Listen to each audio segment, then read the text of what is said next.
Hello Hydraa గారా, ఇదిగో మా జాగా కబ్జా అయింది సార్, వచ్చి ఆ ఇల్లు కూల్చేయండి. మా గల్లీలో నాలా కబ్జా అయింది సార్, వచ్చి కూల్చేయండి. ఇలాంటి కూల్చివేతల కాల్స్ హైడ్రా ఆఫీస్కు రోజు వందలు వస్తున్నాయి. కబ్జా అని, తప్పుడు డాక్యుమెంట్స్ అని, ఎఫ్టీఎల్, బఫర్ జోన్, అబ్బో చాలా చాలా కంప్లైంట్స్ వచ్చి పడుతున్నాయి. వీటిలో ఏది కరెక్ట్ అనేది సరిచూసుకోవడానికి హైడ్రా ఆఫీసర్స్కు సరిపోతుంది.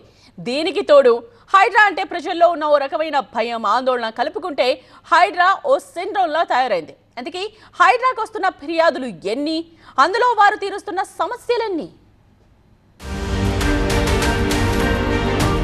హైడ్రాతో గతేడాది హైదరాబాద్లో పెద్ద డ్రామానే సాగింది. చాలా భవనాలను కూల్చేసింది హైడ్రా. అందులో ప్రముఖుల ఇళ్లు, వ్యాపార సముదాయాలు, కన్వెన్షన్ సెంటర్లు కూడా ఉన్నాయి. ఈ దెబ్బతో హైదరాబాద్లో కబ్జారాయిళ్ల గుండెల్లో రైళ్లు పరిగెట్టాయి. అక్రమార్కులకు ఇప్పటికీ నిద్ర కూడా పట్టడం లేదు. అయితే హైడ్రా కమిషనర్ రంగనాథ్ ఏ రోజైతే తమ విభాగం కోసం ఆఫీసును ఏర్పాటు చేశారో అప్పట్నుంచి ఫిర్యాదులు వెల్లువెత్తాయి. టోకెన్లు జారీ చేసి మరీ ఫిర్యాదులు స్వీకరిస్తున్నా ఇప్పటికీ రష్ తగ్గడం. ప్రజలు ఎన్ని రకాలుగా మోసపోయారో ఈ ఫిర్యాదులు చూస్తే అర్థమవుతున్నాయి. రోజుకు వందల కాల్స్ హైడ్రాకు వస్తున్నాయి. అయితే ఇప్పటి వరకు హైకోర్టులో 300కు పైగా కేసులు పడ్డాయి. దీనిలో ఇంకా 120 పెండింగ్ లో ఉన్నాయి. ఇవి సివిల్ తగాదాలే అయినా హైడ్రా ఎక్కడ తమ ఇంటిని కూల్చేస్తుందో అన్న భయం అందరిలో ఉంది.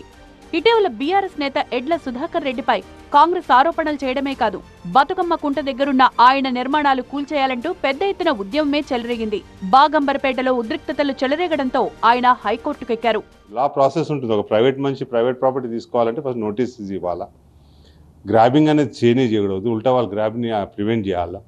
అలాంటిది మన సోమవారం మేము హౌస్ మోషన్ మూవ్ చేసి జస్టిస్ గారు మనకు స్టేటస్కో ఇచ్చినారు. సివిల్ సూట్లో డిసైడ్ చేసేంత వరకు స్టేటస్కో ఇచ్చినారు, ఏం డిస్టర్బ్ చేయొద్దని. హైడ్రా రెస్పాండెంట్ నెంబర్ 6 ఉంటే వాళ్ళకి అగేన్స్ట్గా ఇచ్చినారు. నేను సఫర్ అవుతున్నాను.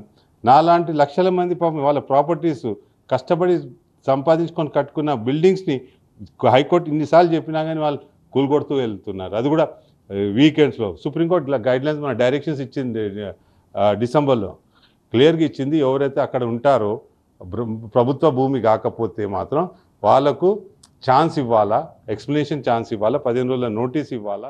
అయితే హైకోర్టుకు వెళ్తున్న కేసులు రోజుకు 1-2 ఖచ్చితంగా ఉంటున్నాయి.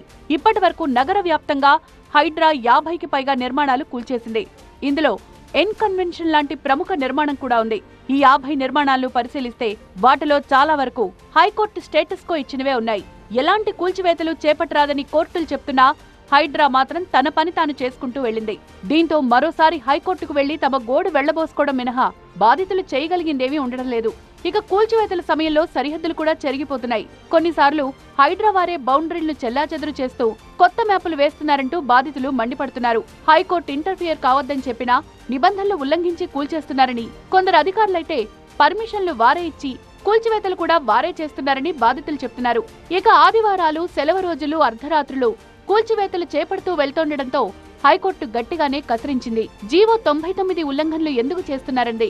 హైకోర్టు వారు ఇంటర్వ్యూన్ అయ్యి, స్పెషలీ ఆనరబుల్ జస్టిస్ లక్ష్మణ్ గారు కూడా ఇంటర్వ్యూన్ అయ్యి చాలా డీటెయిల్డ్ ఆర్డర్స్ పాస్ చేశారు. డీటెయిల్డ్ ఆర్డర్ పాస్ చేసి without following due process, without following the guide lines as contemplated under law, early morning అవర్స్లో, మిడ్ నైట్ అవర్స్లో, ఇలాంటి టైంలో వచ్చి, సండేస్లో వచ్చి డెమాలిషన్ చేయకూడదని చాలా క్లియర్ ఇన్స్ట్రక్షన్స్ ఇచ్చారు. మెరిట్స్ ఆఫ్ ద మ్యాటర్ చూసి, అంటే land title, permissions, building permissions, other sanitary permissions తీసుకున్న తర్వాత వీళ్ళు డెమాలిషన్కి వస్తున్నారు. కాబట్టి ఆల్రెడీ వన్ సైడ్లో అదే సేమ్ అథారిటీస్ పర్మిషన్స్ ఇచ్చి ఇంకోసారి పర్మిషన్స్ ఇవ్వలేదని చెప్పకుండా డెమాలిష్ చేయడం తప్పనప్పుడు తప్పకుండా నోటీస్ ఇవ్వాల్సిన అవసరం ఉంది. హైడ్రాకు సంబంధించి ప్రస్తుతం 120 కేసులు కోర్టులో పెండింగ్ లో ఉన్నాయి. అయితే హైడ్రా అంటే జనంలో ఓ రకమైన ఫోబియా కూడా ఉంది. రెవెన్యూ అధికారులు సర్వేకు వెళ్లినా ఓనర్లు హైకోర్టులను ఆశ్రయిస్తున్నారు. దీంతో కోర్టుల్లో కేసులు భారీగా వస్తున్నాయి. ఇక బుల్డోజర్ యాక్ట్ ప్రకారం రోడ్లకు అడ్డంగా ఉన్న చెరువుల కబ్జాలు, పబ్లిక్ ప్లేసుల్లో అడ్డంగా ఉన్న నిర్మాణాలుంటే నోటీసులు ఇవ్వకుండానే కూల్చివేతలు చేపట్టవచ్చంటున్నారు హైడ్రా అడ్వకేట్ రవీందర్ రెడ్డి. లేటెస్ట్గా బుల్డోజర్ జడ్జిమెంట్ ప్రకారమే ఏవైతే ఇంతవరకు అయిన డెమాలిషన్స్ అన్ని కూడా మ్యాక్సిమంగా రోడ్స్ని కాపాడడము ప్లస్ లేక్ వాటర్ బాడీస్ని కాపాడడం జరిగింది. ఆ వాటర్ బాడీస్లో కానీ లేక్ సంబంధించిన దాంట్లో చట్టంలో ఏం చెప్తున్నారంటే మీకు ఎటువంటి నోటీస్ కానీ ఎటువంటిది కానీ అవసరం లేదు, వాళ్ళని రిమూవ్ చేయొచ్చు అని. అయితే మ్యాక్సిమంగా చాలామంది పిటిషనర్స్ కోర్టుకు ఎవరైతే వస్తున్నారో వీరు అందరిది కూడా అన్అప్రూవ్డ్ లేఅవుట్స్ వీళ్ళు ఉంటున్నాయి కాబట్టి కాంప్లిసిటీ ఎక్కువ కనబడుతుంది. కోర్టు వరకు వచ్చేసరికి ఏం చెప్తున్నారంటే వీళ్ళు ఆ పట్టదారులు మేము ఆ ల్యాండ్ మాది అని చెప్తున్నారు. సో అక్కడ ఆ కాంట్రడిక్ట్ వస్తున్నది. We need to establish it is a road and వాళ్ళు ఏమంటారంటే ఇది అగ్రికల్చర్ ల్యాండ్ మేము లేఅవుట్ చేయలేదని. ఒక 20 సంవత్సరాల క్రితం వరకు కూడా ఎటువంటి అప్రూవ్డ్ లేఅవుట్ లేదు కాబట్టి ఆ కాంప్లిసిటీ నడుస్తున్నది. మా దగ్గర రోజు 1000 నుంచి 2000 కంప్లైంట్స్ వస్తున్నాయి. మేము యాక్షన్ తీసుకునేది ఓన్లీ 2 or 3. సో ఈ బ్యాక్గ్రౌండ్ అంతా కూడా మేము కోర్టుకు సవివరంగా కౌంటర్ ద్వారా తెలియజేస్తాం. పూర్తి స్థాయి ఎఫ్టీఎల్ నోటిఫై చేయడానికి మరో 3 నెలల సమయం పడుతుంది. అప్పటి వరకు రియల్ ఎస్టేట్ కూడా నెమ్మదిగానే సాగుతోంది.